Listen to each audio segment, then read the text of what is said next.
நான் ஏதாவது பண்ணட்டுமான்னு கேட்கிறார். உடனே தேவி சொன்னா, நீங்க எதுவுமே பண்ணக்கூடாது. ஏன்னா அவ சம்பளத்துக்கு வேலை செய்யறவா, அவ எதவான்னு சொன்னதை அவ செய்யறா. நீங்க எதுவுமே செய்யக்கூடாது. உடனே அந்த ஆஞ்சநேய சுவாமி கண்ணுல ஜலம் நினைக்கிறார் மனசுல. அந்த சுவாமியுடைய கருணைக்கும் இந்த தேவியுடைய கருணைக்கு என்ன வித்தியாசம்னா, சுவாமியுடைய கருணைக்கு ஒரு டிஃபரெண்ட் இருக்கு. ஒவ்வொருத்தருக்கும் ஒவ்வொரு மாதிரி அனுகிரகம் பண்றாங்க. கையை பிடிச்சவனுக்கு ஒரு அனுகிரகம், காலை பிடிச்சவனுக்கு மற்றொரு அனுகிரகம். யார் யார் எப்படி சரணாகதி பண்றாளோ அதற்கு தகுந்த அனுகிரகம். ஆனா தேவியுடைய அந்த கருணைக்கு எல்லையே இல்லை. ஏன் தேவியுடைய கருணைக்கு எல்லை இல்லைன்னா, அந்த தேவியுடைய கருணைய சொல்லி மாறாது. அது எது போலன்னா, ஸ்ரீரங்கத்தில் இருக்கக்கூடிய பெருமாள் இந்த பக்தருக்கு நித்தியபடி பராசர பட்டருக்கு சேவை சாதிப்பார். அர்த்தஜாமம் ஆன பிறகு அந்த பராசர பட்டர் சந்நிதிக்கு வருவார். நித்தியபடி ஒவ்வொரு ஒவ்வொரு அவதாரத்தை சுவாமி சேவை சாதிப்பார். இந்த பட்டரை பார்த்து பக்கத்திலேயே சாட்சாத்தா இருப்பா, தேவி இருப்பா, சுவாமி இருப்பா, ரங்கநாதர் இருப்பா, ரங்க நாயகி இருப்பா. ஒவ்வொரு அவதாரத்தையும் அவருக்கு என்னென்ன தோன்றதோ அதெல்லாம் நீ கேட்க. சுவாமியை பார்த்து கேட்பார், ஏ ரங்கநாதா எனக்கு கிருஷ்ணாவதாரம் பார்க்கணும் போல கேட்பார். உடனே சுவாமி பட்டுன்னு ஒரு கிருஷ்ணாவதாரம் எடுத்து பட்டரே எப்படி இருக்குமா அப்படியே மனமுருகி பார்ப்பார். அந்த தரிசனத்தை மனசுல வாங்கிப்பார். ரொம்ப ஆசையோட கண்ணும் கண்ணீருமாக பார்ப்பார். ஆனந்தமா இருந்ததுங்க. அடுத்தது சுவாமியை கூப்பிட்டு கேட்பார், பட்டரே நீங்க ராமாவதாரம் பார்த்திருக்கீங்களா, மோகினி அவதாரம் பார்த்திருக்கீங்களா? அது போல ஒவ்வொரு நாள் ஒவ்வொரு விஷயத்தை கேட்க அந்த பிரபு சுவாமி போட்டு காமிப்பார், அந்த அவதாரத்தை பண்ணி காமிப்பார். அது போல அன்று ஒரு நாள் சுவாமி, பட்டரே நீங்க மோகினி அவதாரம் பார்த்திருக்கீங்களா? 33 கோடி தேவர்களும் இந்த ரூபத்தை பார்த்து மயங்கினதான ஒரு சுரூபம் அது.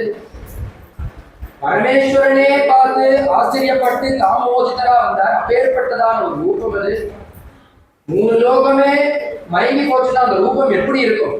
அந்த ரூபத்தை நீங்க ஒரு தடவையா தரிசனம் பண்ணியிருக்கீங்களான்னு கேட்க, பட்டர் நான் பண்ணதில்லைன்னு சொல்ல, உடனே சுவாமி அந்த மோகினி அவதாரத்தை இந்த பட்டருக்கு சேவை சாதிக்கிறார். மனமுருகி எப்பொழுதும் பார்ப்பார், கண்ணில் ஜலம் வரும், அந்த ஆனந்தத்தை அனுபவிப்பார். பட்டர் சுவாமி வேஷத்தை கலைச்சார். உடனே அங்க நேரா நிற்கக்கூடியதான அந்த பராசர பட்டத்தை கேட்கிறார், பட்டரே இன்னைக்கு நீங்க மோகனை அவதாரம் சேவிச்சேளே, எப்படி இருந்தது? பார்க்கறதுக்கே ரம்யமா இருக்குதா? எப்படி இருந்தது அந்த ரூபம்னு கேட்பார். எப்பொழுதும் எல்லா அவதாரத்திலையும் திகச்சு போய் அந்த ரூபம் சொல்லி மாடாதுன்னு அழுவ, மோகினி அவதாரம் எப்படி இருக்கு? 3 லோகம் ஸ்தம்பிச்சு போச்சுன்னா பிரயோஜனம் இல்லைன்ற சீச்சின்ற அது ஒரு பெரிய ஒரு விஷயமாக சொல்லல. சுவாமி பார்த்தார், என்ன நீங்க எப்படி சொல்றேன்? பரமேஸ்வரனே அசந்து போன ரூபமாச்சு, நீங்க என்னமோ ஒண்ணுமே இல்லைங்கிறது போல சொல்றீங்களே அப்படின்னு கேட்க, அப்பதான் அந்த பட்டர் சொல்றார், என்னதான் நீங்க மோகினி அவதாரம் பண்ணாலும் 3 லோகம் உங்களை பார்த்து வியந்தாலும் பரமேஸ்வரன் அசந்து போனாலும் நீங்க ஒரு ஆம்பளை பொம்பளை வேஷம் போட்டு இருக்கீங்கிறது உங்களுக்கு கண்ணா பார்த்தா தெரியுதுன்னா.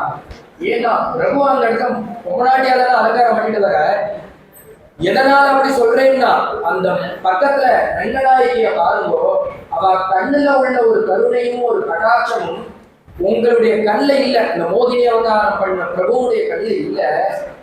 இதனாலேயே அது பிரயோஜனப்படாது. அந்த தேவியினுடைய கருணை பக்கத்துல கூட அவங்க கருணை நிற்க முடியாது. அப்பேற்பட்டதான கருணை, சுவாமியை காட்டிலும் கருணை தேவி இடத்துல ஜாஸ்தி. அதை சொல்ற, எஸ்யாம் எஸ்யாம் திருஷி விகரதே தேவி திருஷ்டி ஸ்துதியாங்கிற, அதற்கு ஈடு எதுவுமே கிடையாது. அவருடைய பார்வை பட்டா போதும். அப்பேற்பட்ட கருணை தெரியும். அம்மா தேவியவாழ விட்டுவா எதுவும் பண்ணாத சொல்ல, உடனே சுவாமி ராவண யுத்தமாயிடுத்து இந்த தேவிக்கு இந்த செய்தி தெரிஞ்செடுத்து தேவி அங்கே கூட்டிட்டு வேண்டாம். உடனே விபீஷன் பல்லாட்ட அனுப்ப தேவி அதுல அலங்காரம் பண்ணிட்டு கடமை அங்கேயிருந்து வரா.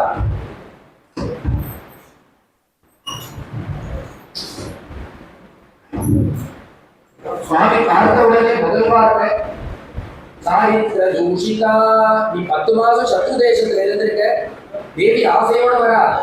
10 மாசம் நீ சத்ரு தேசத்துல இருக்க, உன்னை பார்க்கவே எனக்கு இஷ்டம் இல்லைன்னு சொல்லி உன் நடத்தையில எனக்கு சந்தேகம் இருக்குது சுவாமி சொல்ல,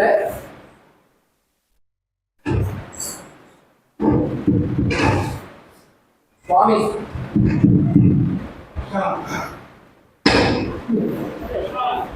உன்னுடைய நடத்தையில எனக்கு சந்தேகம் இருக்குது சுவாமி சொல்ல,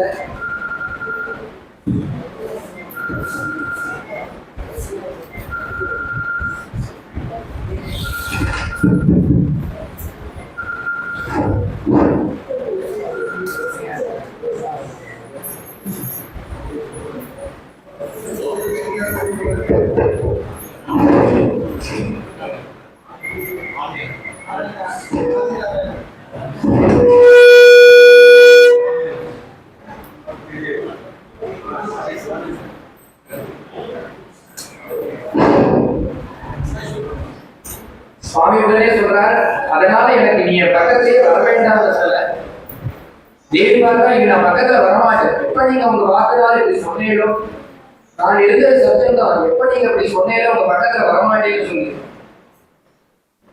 என்னுடைய பாத்தியத்தை நீங்க சோதிச்சுட்டு அது சரியில்லைன்னு சொல்லிட்டு நான் அதை நிர்வகிக்காம வரமாட்டேன்னு சொல்லி பக்கத்துல இருக்கக்கூடிய லட்சுமண சுவாமியை கூப்பிட்டு அக்னியை மூட்ட சொன்னா. ஏன்னா தேவிக்கு என்ன எண்ணம்னா, அந்த லட்சுமண சுவாமி அன்னைக்கு அவ்வளவு சொன்னான், அதை மீறி அந்த சுவாமியை மனசை புண்படுத்தினதால தான் நம்மளுக்கு இப்படி ஆச்சு. 10 மாசம் சத்ரு தேசத்துல இருக்கும் போல ஆச்சு. அதற்கு பதில் என்னன்னா, அந்த லட்சுமண சுவாமியை விட்டு அக்னிய மூட்ட சொல்லி தேவி அதுல போய் இறங்குறா. உள்ள இருக்கக்கூடியதான அந்த அக்னி ஸ்வரூபமா பகவான் இருக்காரு, அக்னி பகவான். அவர் தேவிய மடியில எடுத்து வச்சுட்டு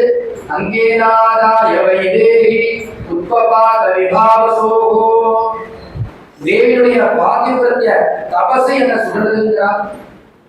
அவளை போல ஒரு பதிவிரத்தை கிடையாதுன்னு சொல்ல, இததான் ஜனகன் அன்னைக்கு கல்யாண காலத்துல தேவிக்கு முன்னாடி, அக்னி உனக்கு முன்னாடி நான் இந்த தேவிய ராமருக்கு கல்யாணம் பண்ணி கொடுக்குறேன், ஆனா இந்த ராமனே கடைசி காலத்துல இந்த தேவிய சந்தேகப்பட போறான். ஏன்னா ஜனகன் ஞானி பட போறான், படற காலத்துல நீதான் வந்து ஏசானத்துல இருந்து நான் அந்த ரெக்கைக்கு வந்து என்னுடைய பொண்ணு உத்தமின்னு சொல்ல முடியாது.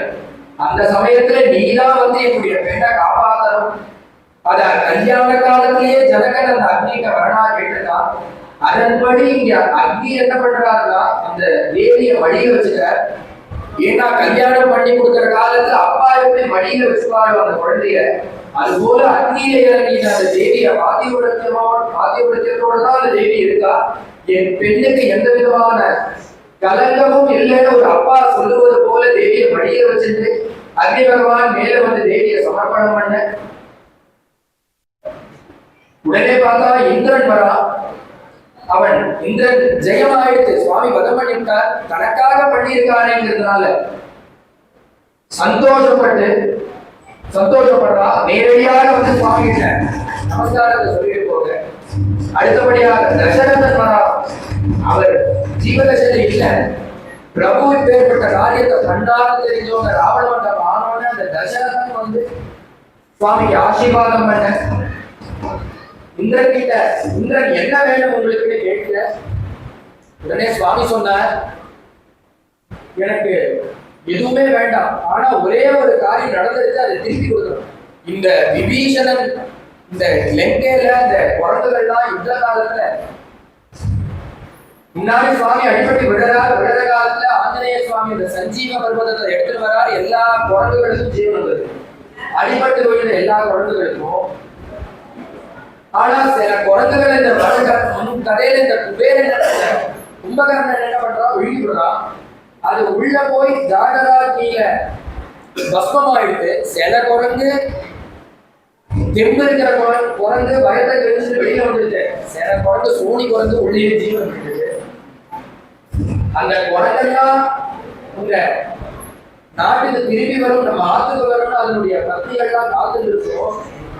அதனால அந்த ஜீவனை விட்ட குரங்குகள்லாம் எனக்கு திரும்பி வேணும்னு சொல்லி அந்த இந்திரன் பிரார்த்தனை பண்றார்.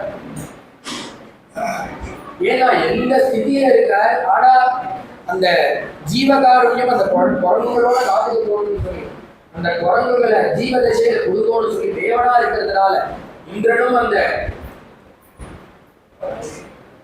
அந்த குரங்குகளை திரும்பி கொடுக்க சந்தோஷப்பட்டார் ராமர். அந்த விபீஷணனுக்கு உடனே பட்டாபிஷேகம், உடனே கிளம்பியாகும் முகூர்த்தத்தோட அந்த விபீஷணனுக்கு பட்டாபிஷேகம் பண்ணணும். ஏன்னா முன்னாடி அந்த அக்கறையில தான் பட்டாபிஷேகம் பண்ணியிருக்காரு. இப்ப இக்கரையில வந்து ராவணாதிகளை மதம் பண்ணியாச்சு. சாட்சாக அந்த விபீஷணனுக்கு பட்டாபிஷேகம் பண்ணணும். அப்யசிஞ்சந்த தர்மாத்மா சுத்தாத்மா சவிபீஷணம் தஸ்யாத்மாய ஜத்யாசிலே பக்யாயேதாஸ்ய ராட்சசாः திருஷ்டாபியுக்தம் திருஷ்டாபிஷிக்தம் லங்காயாம் ராட்சசேந்திரம் விபீஷணம் சசத்ராஜ்யம் மகத்புண்ணியம் ராமதத்தம் விபீஷணः. இந்த லங்காஸ்ரீய சாட்சாத்தா அந்த விபீஷணனுக்கு சுவாமி பட்டாபிஷேகம் பண்ணி வைக்கிறார். சுவாமி அங்கிருந்து புறப்படுறார். புஷ்பக விமானத்தை கொடுக்குறான் விபீஷணன். இதுல போனா நீங்க சீக்கிரம் போய் உங்க அயோத்தி அடைஞ்சு விடலாம், காலம் இல்லைங்கிறதுனால சுவாமி கிளம்புற காலத்துல அங்க பக்கத்திலே நின்று மூஞ்ச பாக்குறான். விபீஷனும் பாக்குறான், பக்கத்துல சுக்ரீவனும் பாக்குறான். ஏன்னா நாங்களும் வரணும்னு நினைக்கிறான். சுவாமி கிட்ட அனுமதி கேட்க, சுவாமி நீங்களும் வாங்கோட்டார். முன்னாடியே அந்த சுக்ரீவனுக்கு என்ன என்னன்னா, நம்மளா வானரானா இருக்கோம், இந்த காட்டுல இருக்கிற காலத்துல சுவாமி நம்மளை சத்தியம் பண்ணிப்பார், நாட்டுக்கு போனோம்னா நம்மளை மதிச்சு ஏத்துப்பாரான்னு ஒரு கபடமான ஒரு எண்ணம் இருக்குது. அதை மனசுல வச்சுட்டா நாங்களா அயோத்தி வரலாமா? விபீஷணன் நாங்களும் அந்த பட்டாபிஷேகத்தை பார்க்க வேண்டாமா, நாங்களும் வருவோம்னு சொல்லு, தாராளமா வாங்கணும்னு சுவாமி எல்லாரையும் அந்த புஷ்பக விமானம் எத்தனை பேர் ஏறினாலும் தாங்கும். அதனால அந்த விமானத்துல ஏற்றிட்டார். சுவாமி அப்படி கிளம்பி அயோத்திக்கு போறார். அந்த லங்கையிலேருந்து கிளம்பி மேல போய் நிற்கிறது அந்த விமானம். உடனே சுவாமி என்ன பண்றார், தேவியை கூப்பிட்டு காமிச்சார். நீ இந்த லங்கைய உன்னுடைய கருணையான கடாட்சத்தோட பார்க்கணும். 10 மாத காலமா நீ இந்த லங்கையில இருந்திருக்க, எப்படி இருந்திருக்க, சந்தோஷத்தோட இருந்திருக்கியோன்னா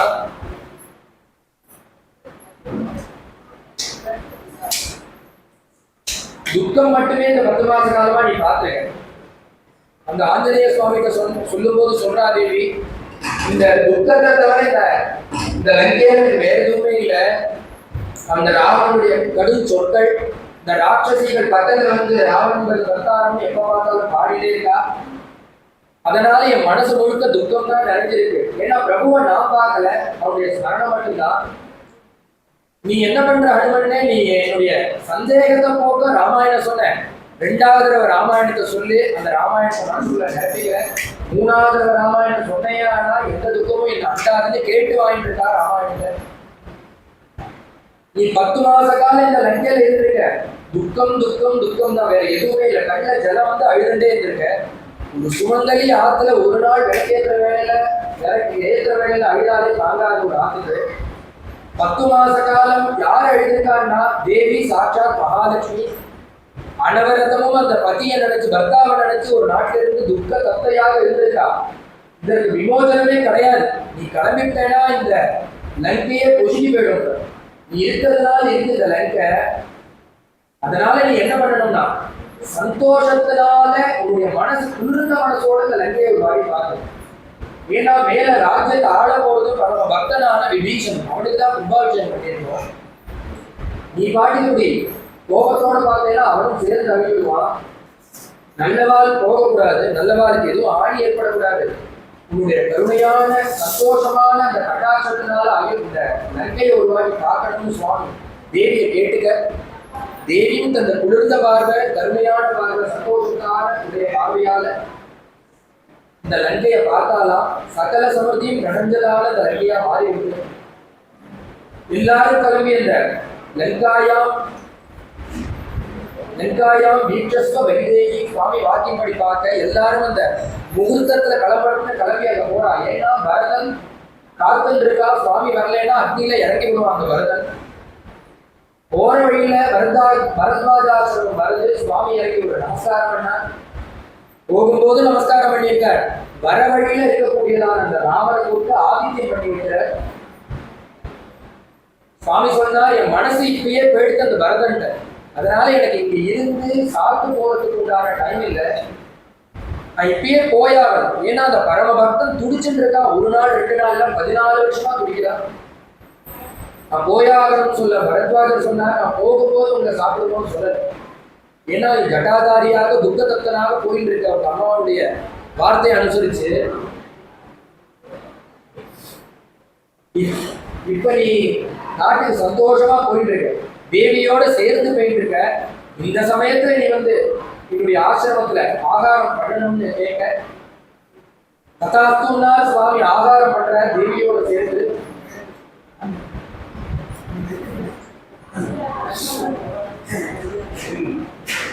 பண்ற காலத்துல சுவாமிக்கான மனசு இந்த பரதன் கிட்ட சீக்கிரம் போகணுங்கிற எண்ணம். ஆஞ்சநேய சுவாமி பார்த்து நம்ம வராட்டி அந்த பரதன் அக்னியில இறங்கி விடுவான், நான் வரேங்கிறத நீ முன்னாடியே போய் அந்த பரதனுக்கு செய்தி சொல்லு அனுப்பினார். அனுசோச்சதி காகுஷ்டம் சத்வாம் குஷலம் அப்ரவீத். போயிட்டே இருக்கார் அந்த பரதன் அந்த நந்தி கிராமத்துல இருக்கார். ஆஞ்சநேய சுவாமி போறார். இந்த பரதனை பார்க்கும்போது என்ன சொன்னார்னா, அனுசோச்சதி காகுஷ்டம், சௌக்கியமாக இருந்திருக்கிற உங்க அண்ணார் உங்களை தேடி உங்க நாட்டுக்கு வரார், உங்களின் பொருட்டு வரார், நீங்க அதனால கவலைப்பட வேண்டாம், துக்கமடைய வேண்டாம், அக்னியில பிரவேசம் பண்ண வேண்டாம். உங்க அண்ணா சொன்னான்னு அண்ணா அனுப்பினதாக முன்னாடியே வந்து ஆஞ்சநேய சுவாமி சொல்லு. பரதன் சந்தோஷப்பட்ட அயோத்திய அலங்கரிக்க சொல்லி தோரணங்கள்லாம் கட்டி வைக்க சித்தப்படுத்தி விட்டார். சுவாமி பின்னாடி வர அந்த பரத்வாஜருடைய அனுகிரகத்தையும் வாங்கிட்டு சுவாமி அயோத்தி பிரவேசம் பண்றார்.